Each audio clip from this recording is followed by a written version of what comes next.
tell. It's gonna be a great Noel. It's the Advent Calendar House. Muppets, Batman, Smurfs, and even Garfield's Halloween. We're gonna take a trip down memory lane. Frosty, Rudolph, and a bunch you've probably never seen. It's Mike and pals that come to entertain. Turn the knob and lift the latch for fun and laughs that can't be matched. And just beware the icy patch. It's the Advent Calendar House. Welcome back to the Advent Calendar House, the podcast that refuses to save a little Christmas for Christmas. Today we're returning to the enchanted world of Rankin Bass, but it has come to my attention that there are just 5 Rankin Bass Christmas specials left for me to cover on this podcast. So I'll be spacing them out so as not to blow through what's left too quickly. So join us as we ignore the advice of 1975's redundantly named The First Christmas, the story of the first Christmas snow.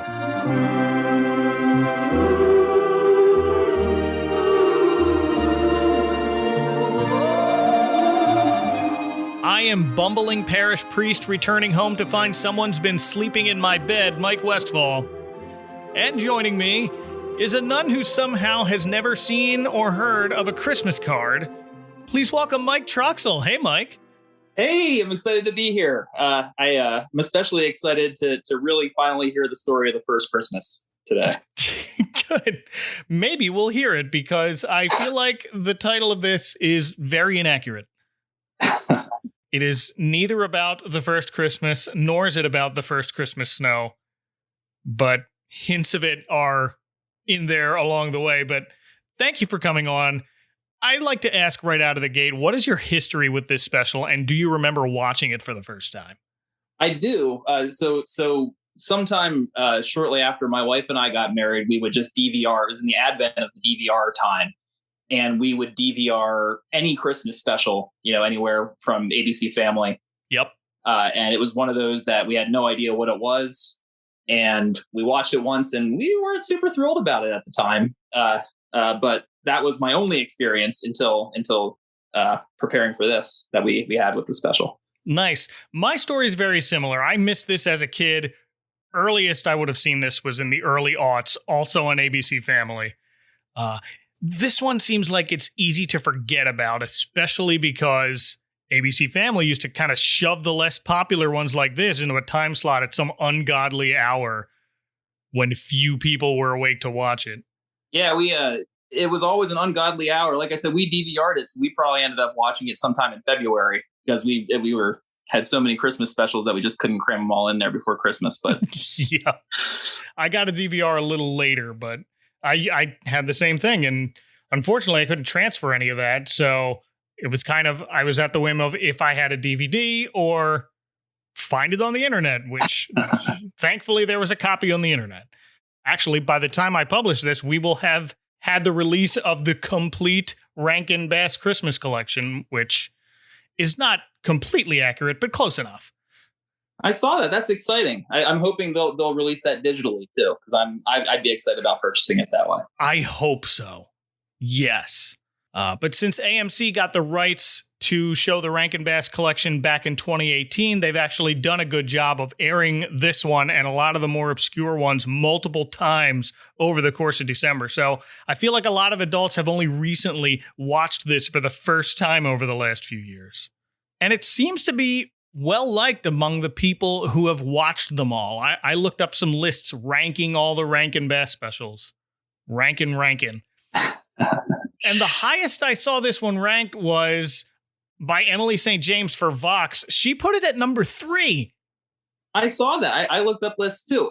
That really surprised me. Although, having watched it again with kind of a fresh set of expectations and a fresh set of eyes, I don't know if she's wrong about that. I feel pretty good about this special today.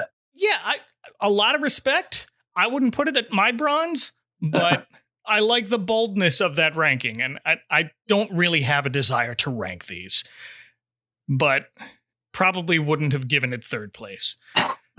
But let's get into it. The First Christmas, the story of the first Christmas snow, is a mouthful. First aired on NBC on December 19th, 1975, That was a Friday night. I tried to look up on TV Tango if it showed what time, and it's not there, but there's a blank spot at 8 o'clock, which would mean Sanford and Son would not be seen that evening. This notably was the first special made after The Year Without a Santa Claus, which was a tough act to follow. It's also the first Rankin Bass Christmas special not based on an existing story or song, so this is an original IP, which explains a lot. So is this one not based, because I got the vibe from watching this special that it was probably built around the big song that comes kind of towards the end of the special, although that was completely speculation on my part. Maybe, but it doesn't seem like it. What I saw on several different wikis that would happen to have, there's a Rankin Bass wiki, there's a Christmas specials wiki, this is on Wikipedia, and they all seem to be in agreement that this was not based on that song and is an original creation, like Ricky Rouse and Monald Muck. But let's get into it. If you want to watch this yourself, it's not too difficult to find online. That DVD set should be out by now, or you can check AMC's Best Christmas Ever lineup. Should be on there. But we open a few weeks before Christmas with a nun finishing a small painting. This is our narrator, Sister Teresa, voiced by Angela Lansbury. When I was a child growing up in my village in the mountains, it snowed. How it snowed, and always at Christmas. Who was still alive when we recorded this, so pour one out for Angela Lansbury. I wasn't sure if she had come up on the podcast before, but she has. She was in the 2018 Grinch movie as the mayor of Whoville. Very memorable role for Angela Lansbury. That's right. And this isn't the last time we're going to hear from Angela Lansbury this season, so stay tuned. But as far as her life and career is concerned, Angela Lansbury turned 50 in 1975. This special's 4 years after Bedknobs and Broomsticks and 3 years before Death on the Nile, so there's your timeline. Here she is Sister Teresa, who is making Christmas cards. Christmas she painted. But these other nuns at the Abbey where she lives have apparently never heard of Christmas cards before. Yeah, it's baffling. What do you call them? Christmas cards. Yeah. Not 30 seconds into this special, I already found myself checking Wikipedia for when was the Christmas card invented? Why hadn't these sisters ever heard of them? And the answer is the oldest known Christmas card was sent in the year 1611 by Michael Mayer, a German physician and alchemist, to King James I of England. But if Rankin Bass wants to smash a tiny dent into the patriarchy by retconning the invention of the Christmas card, I'm down with that. I figure this is this special's version of all the origin stories that have come up in like the Santa Claus is coming to town. Oh, yeah. All of that. They had to cram a Rankin Bass origin story in there somewhere. Absolutely. So that's where Christmas cards come from. Sure. This Abbey certainly seems to exist outside of time. Our only other clue as to where exactly we are in the world is that it's some valley close to the sea in a place where it never snows, which is pointed out by a younger nun, Sister Catherine, who is voiced by Iris Rayner. Oh, Sister Teresa, your, what do you call them? Christmas cards are so beautiful. But why do they all have snow in them? It never snows in this valley. We're much too close to the sea. We've talked about her before. Most recently, she was in Rudolph's Shiny New Year as Mama Bear. With her New York accent, someone's been eating my porridge. Sister Catherine asks why Sister Teresa painted snowy scenes on this Christmas card, and she explains it reminds her of her childhood growing up in the mountains where it would snow every Christmas. But one of these cards is a nativity scene with snow out the window, and one of the older nuns says, "The nativity in the snow. I had almost forgotten that on the first Christmas, there was a snowfall." Hang on, what? I have that exact same thing. I have the verbatim quote, and I have what with the question mark here in my notes.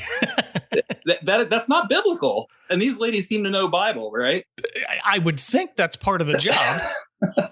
This nun is Sister Jean, who is voiced by Joan Gardner. She was Tanta Kringle in Santa Claus is Coming to Town. This time much lighter on the accent. Have you ever been taught that it snowed when Jesus was born? Not in any church setting. You know, I think you could probably, depending on the Christmas special, they've probably crammed it in somewhere over the years. But no, never. Yeah, not once. I don't ever remember hearing this from TV or otherwise. My mom's nativity scene at home, at her house, has a stable with palm trees and sand dunes painted in the back of it. So then I found myself Googling, how common is snow in Bethlehem? And it's not unheard of.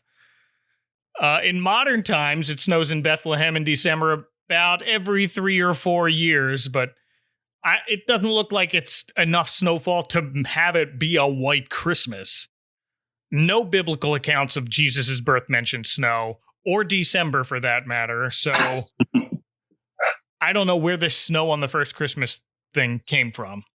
Winter is actually Bethlehem's most humid season, so December averages 11 rainy days, according to Wikipedia, and this is one of them as it suddenly starts pouring outside.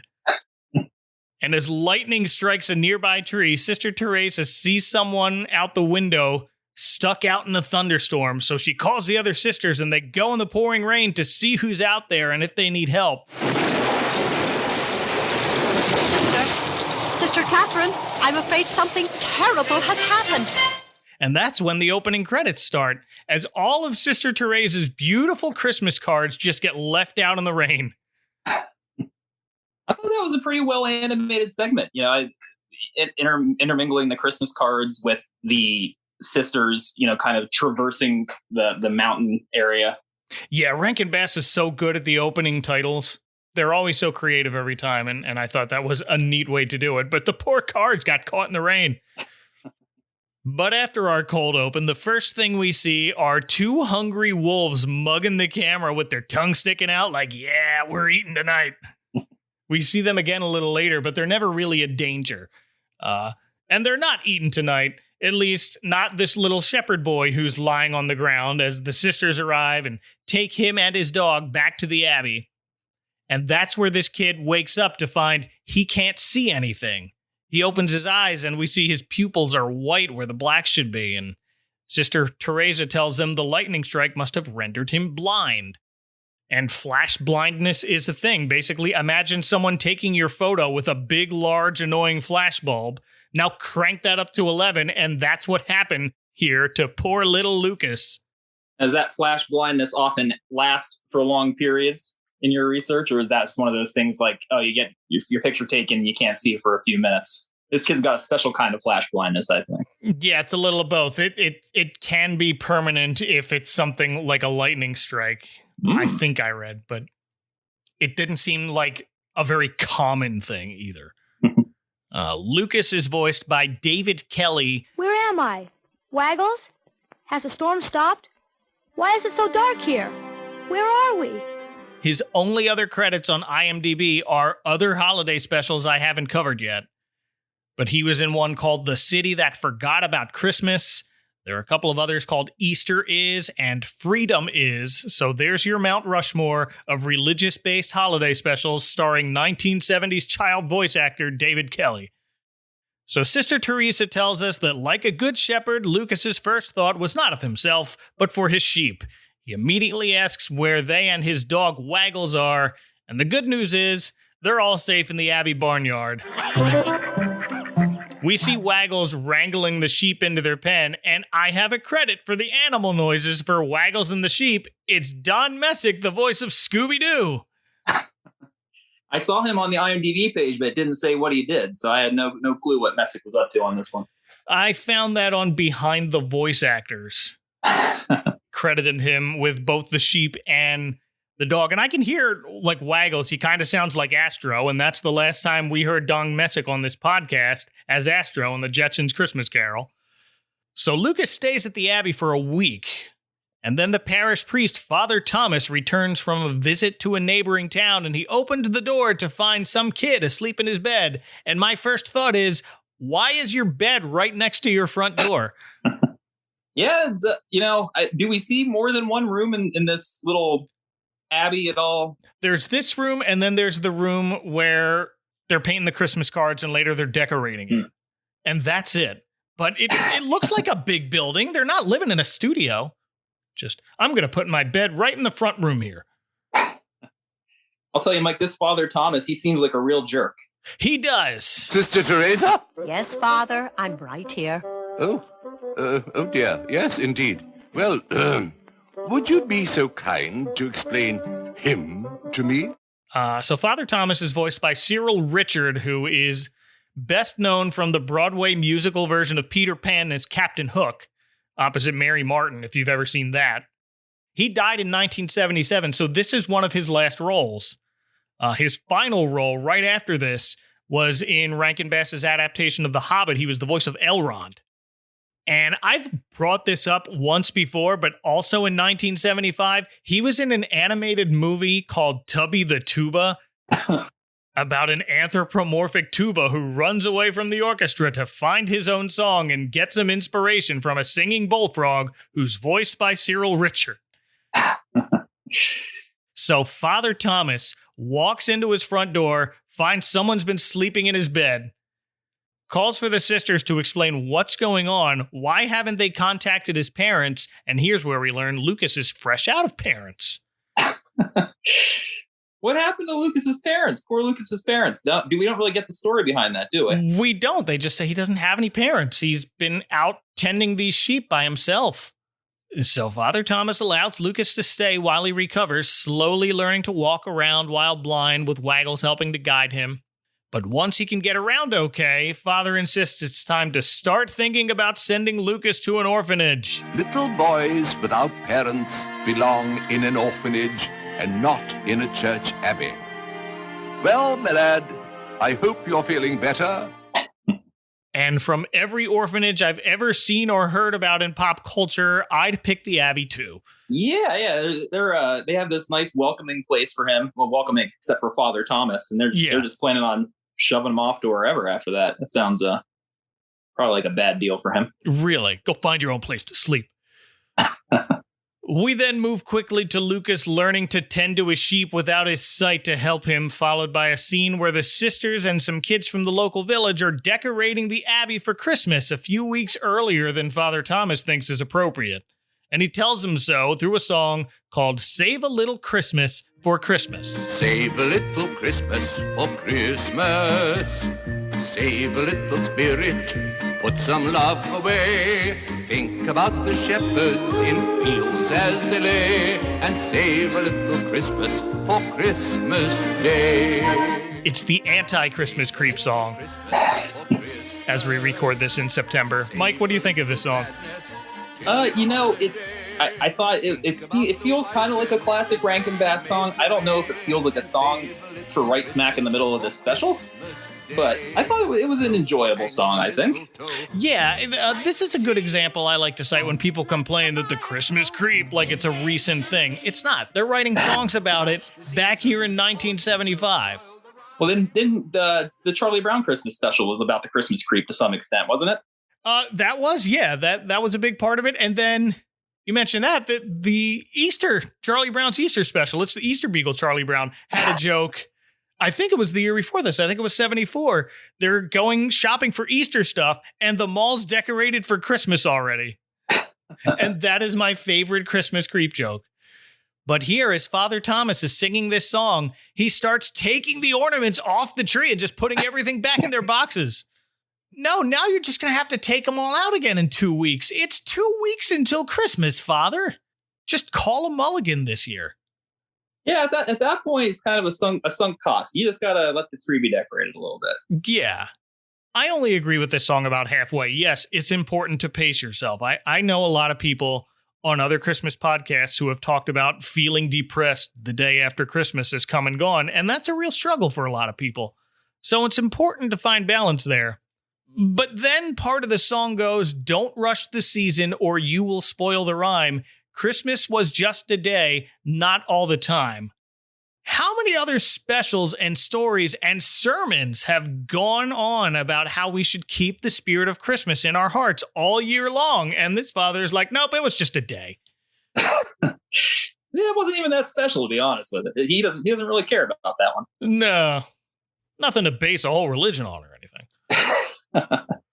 So yeah, save a little Christmas, not all of it. But after all that song and dance and putting away everything, we cut back to Sister Teresa making more Christmas cards. She's learned nothing. Good work.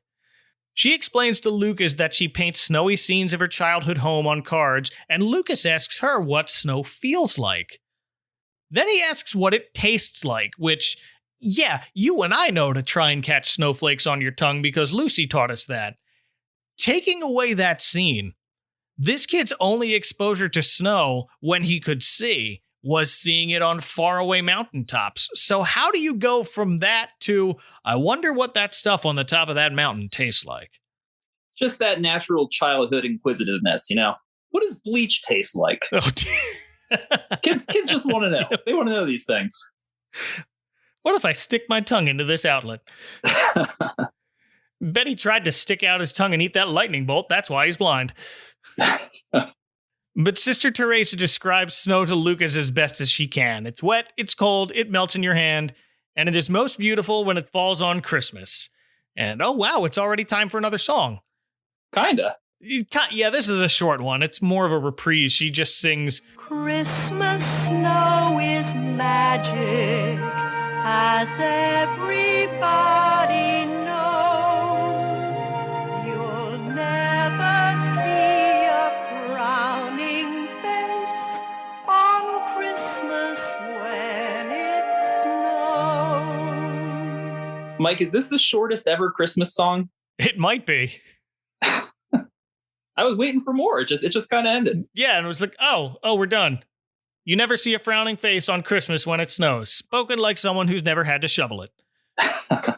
That's when Father Thomas walks in. He's touched by Sister's very short song, and that prompts him to agree to let Lucas stay at the Abbey until after Christmas at least, and then they'll send him to the orphanage. We then cut to Lucas telling Waggles he doesn't want to go to some dumb old orphanage, and that's where we kind of rather quietly cut to commercial compared to what I'm used to with Rankin Bass. Usually we get the big scary trombones because someone's in trouble. Here it's much more subdued. What are we going to do? I don't want to go to any old orphanage. Oh, Waggles, what are we going to do? Fireplaces glowing, icicles growing, hearts overflowing with cheer. It's that wonderful season we all find so pleasing, the Toys R Us time of year. The world's biggest toy stores, Toys R Us. The biggest selection, Toys R Us. It's a Toys R Us time of year. Toys R Us. But when we return after those messages, Sister Teresa introduces Lucas to a bunch of other kids from the nearby village who are all at the Abbey to rehearse the Nativity play. And one girl in particular is quick to make friends. Her name is Louisa, and as soon as I heard her speak, I realized, oh, I know that voice. Come on, Lucas. I'm Louisa, and I'm an angel too. There can never be too many angels. It's Dina Lynn. She was also Glinda in the first Easter Rabbit. Are you familiar with that one? I am, yeah. That's a regular in our house. Yeah, I just remember that monotone voice, like, oh, Stuffy, you came back. Dina Lynn's another one where all her acting credits on IMDb are exclusively from the 70s and exclusively holiday specials. Yeah, is she some sort of like a Rankin Bass nepotism baby? Does she have like a father or mother on the animation team? I think that's what's going on here with all of these kids. I keep seeing their names pop up, and when I look them up, and it's just the same thing. It's Rankin Bass and this other company that did the Christmas Is and Easter Is. So something along those lines. And they'd all be in their 50s and 60s now. So we salute you, Dina Lynn and others. We can't go past this scene without talking about the kid who said, how can he play an angel if he can't see? Right.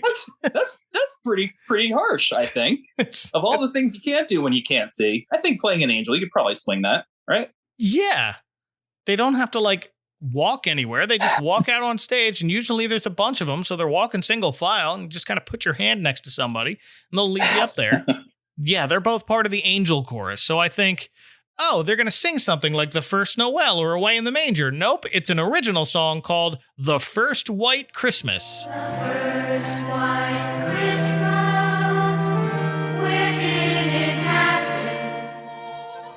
And they are sticking with this line that it snowed when Jesus was born.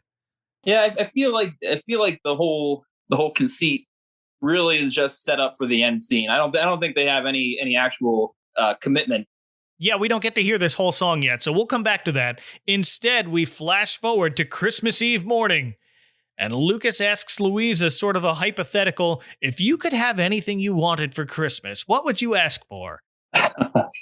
And Louisa's answer is, I once saw a rich lady in my uncle's village with a beautiful white fur muff. It was so big she could put a hot potato in it to keep her hands warm. I'd like a muff like that. and my thoughts went to that episode of The Office where Michael spends his surplus bonus on a fur coat from Burlington Coat Factory and then immediately gets red paint thrown on it by a PETA protester. I'm a little confused about this muff that Louisa keeps talking about. You can heat up a potato and keep it in the muff to keep your hands warm. Was that a standard thing to do at some point? I've never heard of that before, but yeah, that's how she's described it. You could fit a hot potato in there and it would be nice and warm. What? That's one way to do it, I guess. I guess that's what they had to use. They had to heat up a potato and put it in there and before you had the hand warmers. That was your hand warmer technology hundreds of years ago. Put a potato on the fire, stick it in a muff, keep your hands in there.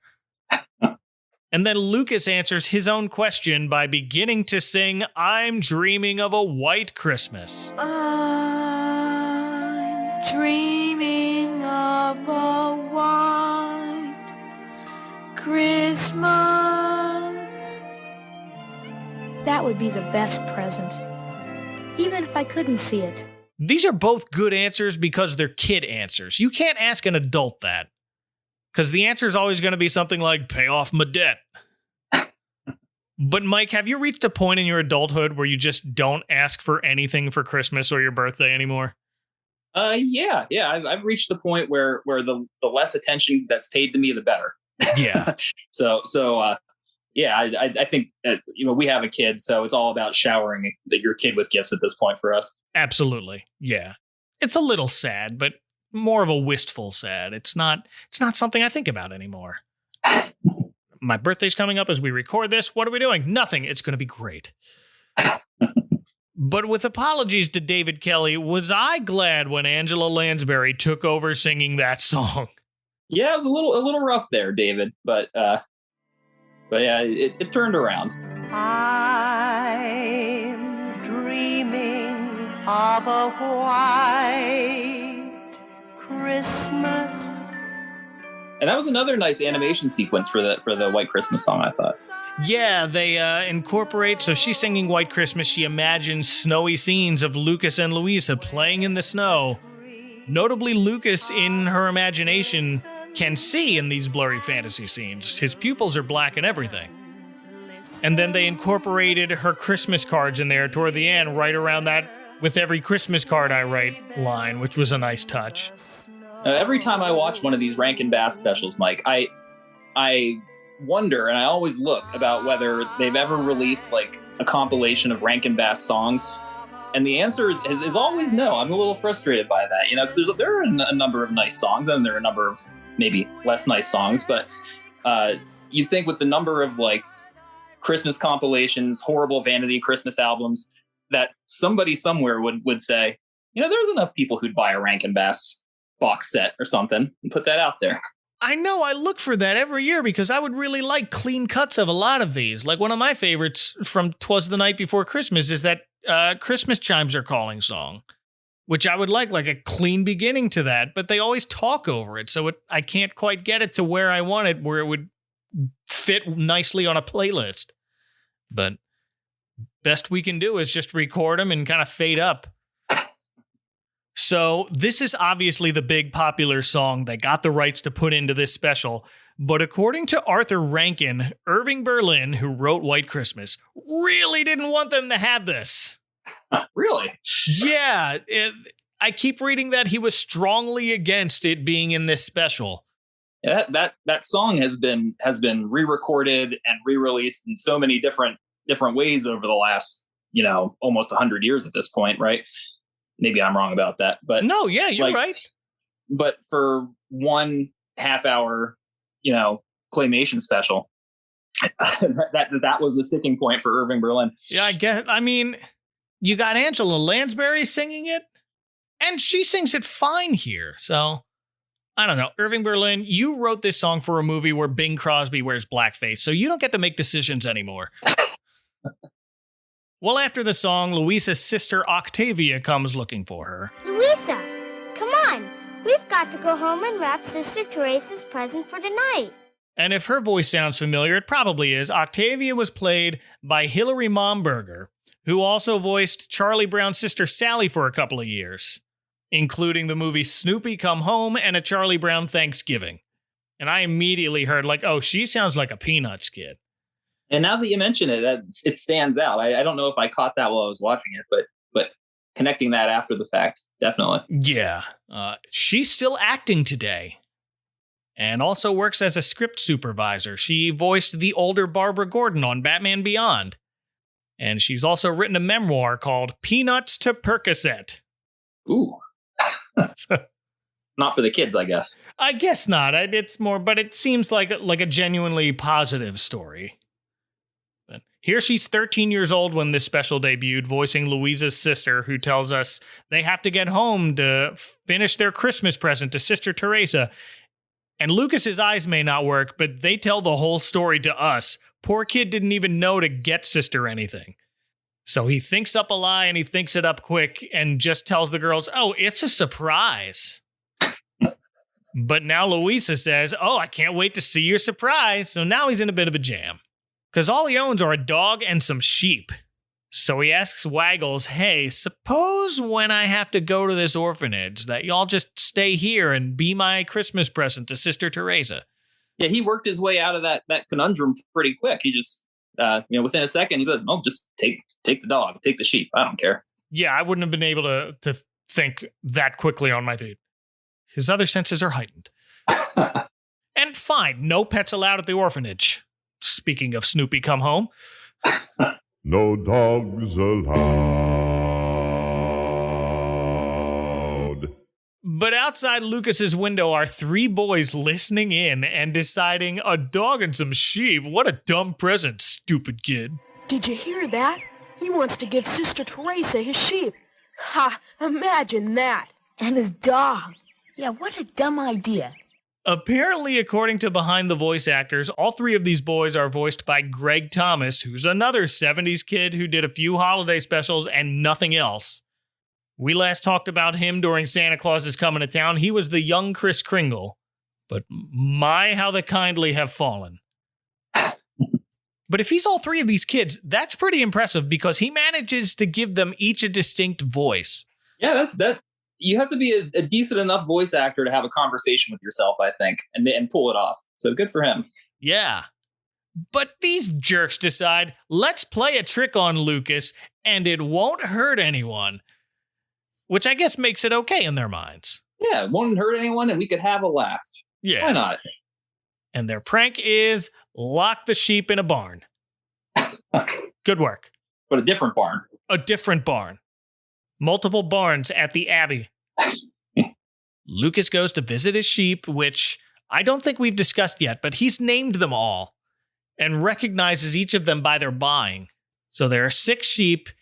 We have Babette, Nicole, Senta, Hester, Basil, and Wooly. Little Black Wooly. Little Black Wooly. He is the literal black sheep of the family. And they break out of the barn and run into the woods while the other boys are just hanging out next to the barn. And now I realize, oh, they're in trouble. Can't go into the forest by themselves. There are wolves in there. Yeah, Chekhov's wolves. We saw them hanging on the wall at the beginning. That's right. And they still make that same mugging face when we see them again later. Just they're hanging out like, yeah. But while they go to Sister Teresa and explain the whole thing, Lucas decides he has to go into the forest by himself and rescue his sheep because there are wolves in there. And while he's in the forest, he finds the sheep one by one. And while they're in there, they play the same wolf howling soundbite over and over again. Wooly! Wooly! Please answer. I can hear you. But you sound so far away. It's a very specific clip, and it's one you've almost certainly heard before. It's one of those just generic wolf howling, but it's a very specific high-pitched one. And I counted, the same howling noise is heard 8 times. Well, they're doing the best they can with the budget they have, right? I guess so. We only could afford the one wolf howl, not both of them, that are probably on the same collection. So Lucas finds 5 of his 6 sheep. The one still missing is Wooly, whom we find out fell down a deep hole in the middle of the woods, which I don't know if that's a trap that someone set for something. That's a very specifically deep hole in the middle of just an empty patch of forest. Yeah. I don't know. It seems like it was dug. It doesn't seem like it was a natural hole for sure. Right. Maybe it's a plot hole. There it is. Well, and this is where the other boys show up to find, apologize to, and help Lucas. Whether Sister Teresa angrily sent them into the forest to go find him or they were motivated by their own guilt, we'll never know. So if you're Lucas and a couple of boys admit to playing a mean prank on you, would you let them dangle you into a hole head first? No, that's their plan. They offer to help rescue Wooly by making a human chain down into the hole, and they specifically say, well, you'll be on the end of it, Lucas. So yeah, my first thought was, oh no, either these kids are faking it and they're going to leave him down in that hole, or they're accidentally going to drop him down there. And I'm like all ready for that to happen. Neither of that happens, but even Waggles is growling at them. Even the dog's like, these boys shouldn't be trusted. Be careful. Watch too many bullies on TV, I guess. But these kids are genuine in their desire to help. And sure enough, they safely pull out Lucas and Wooly. And that's it. That's the end of the mean prank angle. Because it's nativity playtime. And even Waggles and the sheep are part of it. Mike, have you ever been to a live nativity with real animals? I have not been to a live nativity with real animals. It's been a while for me. I went to one when I was late teens or early 20s, I want to say, at my old childhood parish. I remember my mom hyping it up. She was excited. But I remember being underwhelmed. Like, that's it? Like a sheep and a donkey, maybe a horse if you're lucky. Yeah, you gotta at least get some camels in there. Right. Yeah, well, they're hard to come by. Just get them at the camel store they have in New Jersey. But it's a great get for a live nativity, but my younger self was somehow apparently unimpressed. Or maybe I just thought it smelled. I don't remember. But we begin with another angel reciting the nativity story, and for some reason, this kid is really super cross-eyed. And there were in the same country shepherds abiding in the fields, keeping watch over the flocks by night. And lo, an angel of the Lord came upon them. None of the other characters in this look like that, not even Lucas. I don't know what's up with this kid that his eyes look more crossed than anyone else's. This is probably just some puppet they had in the back. They were running out of stuff to use. Yeah, we need a different narrator. What do you got? Great, put some wings on him. Octavia is playing Mary. The boys who hid the sheep are now playing the wise men. And here is where we get the full version of the first White Christmas. The snow was falling, angels were calling, the very first time. As another boy sitting on the roof of the stable dumps torn pieces of paper into the air to create snow. In Bethlehem. They sing the song All of Bethlehem is Covered in White, and again, this is the only special where I've seen that detail. It is a pretty song. Yeah, it's a nice song. I like the song. And as they sing, out the window of the church, we see one particular star in the sky begin to shine brightly, perhaps from the power of their singing. And then those little bits of paper the kids throwing off the stable roof are replaced with actual snow, and a single snowflake falls through the open church window and onto Lucas's face. It quickly melts into what looks like a tear, and he asks Louisa, "Hey, is it raining? I feel like something wet on my face." And Louisa looks up and sees it's snowing, and it's the hand-drawn animated snowflakes like we see in the opening credits to Frosty the Snowman. Yeah, I like that. I like it seems like that's Rankin Bass, one of their go-to, right? Is that for heavy snowfall, they'll do the hand-drawn flakes in front of the claymation. Yeah, I really love that style. It's random hexagons that look like bullseyes, and it's a very unique style. They even use it in their lettering, just the angles just kind of jut out in every direction. Lucas begs Louisa in the middle of the play, mind you. Tell me about it like you promised, Louisa. It's the most beautiful thing I've ever seen. Each tiny snowflake is like a perfect spider's web. That's a new one. I like that description. But as she's telling him about it, Lucas says she does such a great job describing the snow, he feels like he can actually see it. And surprise, he can actually see it because it's magic Christmas snow that can restore sight to little blind boys. Just like the first Christmas snow. Yes, it's a Christmas miracle. Wow. His pupils return to black or just dark blue, or really, it's for style. I like it. It looks good. We get the usual point of view here where his vision returns blurrily at first, and then Louisa's face comes into focus. And then he looks down at Octavia playing Mary in the manger and holding the baby Jesus. I don't know if she's holding an actual baby or a doll. We never see the baby's face. He's swallowed very thoroughly. But Lucas sees a glowing halo over this baby's head, and it continues getting brighter and brighter as we kind of zoom out toward the back of the church. And I don't know if he's the only one seeing that or if it's supposed to be, hey, look, everybody. You know, it's possible if he's seeing that, it might just be his retina detaching. Oh, no. a lot of things can go wrong with your eyes after a thing like that. Yeah, we're coming full circle. It's temporary. You get to see for one day. But we zoom out to the back of the church, and now the snow's really coming down through the open windows of that church stage into the building. But no one's going to close it. It's the first snow of that village, Sister Teresa said at the beginning of this special. And then after the play, it's back to the Abbey where all the decorations are back. They saved a little Christmas for Christmas.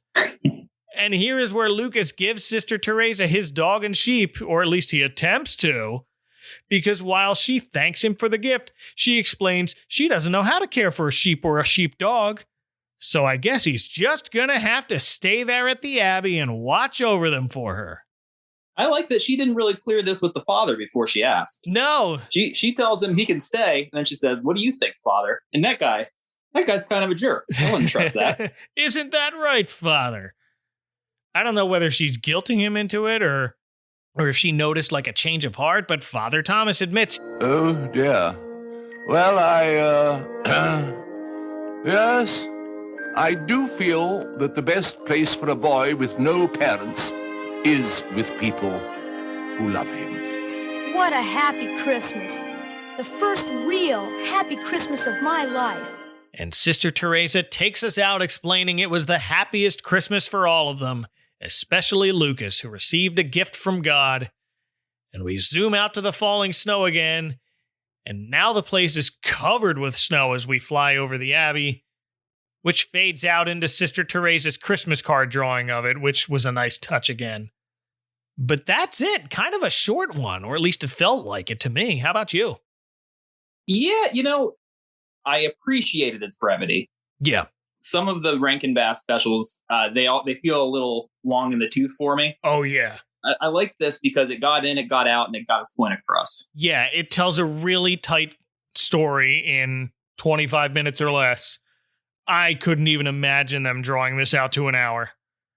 I mean, I actually kind of could, but I don't want to. Yeah. Yeah, they have some of those 2-hour Rankin Bass movies, the Rudolph and Frosty one. Oh, I can't make it through it, man. So when they keep it down to 25 minutes, I'm good. Yeah, this is the right amount of time for this particular story. They did as much as they could with it, I think. But final thoughts on the first Christmas, the story of the first Christmas snow. Well, I do just want to throw in. So I watched this on the DVD, and I need to put this in because I think you'll appreciate it. But there's a featurette that discusses in the special how she creates those Christmas cards. Oh. And then it has some lady who gives step-by-step walkthroughs for Christmas cards that you can make at home. And one of those Christmas cards is the potato method from Pee-wee's Big Playhouse Christmas special. Really? I thought you'd appreciate that because I sat down and I watched the whole featurette. It's pretty neat. Wow. I just thought they made that up for Pee-wee's Playhouse, but no. So did I. That must have been a thing in the 70s, which that's why Frankie Avalon knows about it. It did not include anyone brushing their teeth with paint, unfortunately. Well, probably for the best. Yeah, I hope they include that in the DVD set. Well, I can mail you my copy if they don't. Because I don't know if I'm going to be watching this one on the reg, but it was pretty good. Thank you. Yeah, this one gets lost in the shuffle of the much more popular Rankin Bass specials, I think, that we watch every year. I don't think I'd call it underrated or overrated. I think it definitely deserves to be seen more than it has been. Yeah, I think the first time I watched it, I was underwhelmed. Probably because of the title, because it went by so quickly, and I was very confused about why it was called, what it was called, and what I had just seen. But revisiting it here a couple of times over the last week, I think this one's pretty good. I think it tells a nice story and has some nice songs, and that's really all I can ask for a Christmas special. Yeah, it's a great little story, but the title does hurt it. It's like you're expecting a story about the first Christmas, or you're expecting a story about the first time it snowed on Christmas. Neither of those things happens here, and it's very weird, but it's a charming little story, and definitely check this out if you can. And hopefully it should be easy this year between AMC showing it and this complete Rankin Bass Christmas collection. Which, again, is mostly true with an asterisk, but that's a conversation for another episode. It's one of the now 4 Rankin Bass Christmas specials left to cover on this podcast. But thank you, Mike, for joining me on this insightful look back onto this less popular classic. Thank you for having me. This was a lot of fun. I'm a big fan of listening, so I'm glad to participate. Hey, thanks. And if people want to lock your sheep in a barn for an allegedly harmless laugh, where can they find you on the internet, Mike? I'm on Twitter at prune_Tracy, and that's it. And I am on Twitter at Fall West Mike and Advent Calhouse. You can find show notes for this episode and every episode at adventcalendar.house. Tune in again in a couple of days for what I just realized is part 2 of our Angela Lansbury Christmas double feature. Until then, for Mike Troxel, from the comfort of someone else's bed right next to their front door, this is Mike Westfall saying, please watch out for the icy patch, and please help others who can't see it do the same. Good night.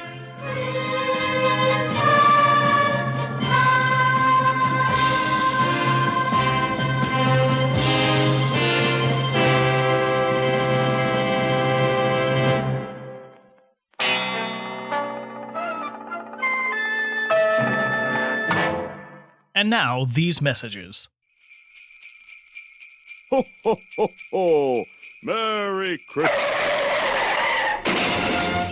Greetings, holiday shoppers. I'm Joseph Wade, and I host a podcast called Christmas Creeps. My band of merry mischief makers and I dissect holiday movies and specials all year round in search of the true meaning of Christmas. So whether you can't resist the urge to watch Home Alone in June, or you worship at the altar of mutant killer snowmen, Christmas Creeps is the podcast for the Grinch in all of us. Check us out at ChristmasCreeps.com or wherever you download podcasts. Next time on the Advent Calendar House.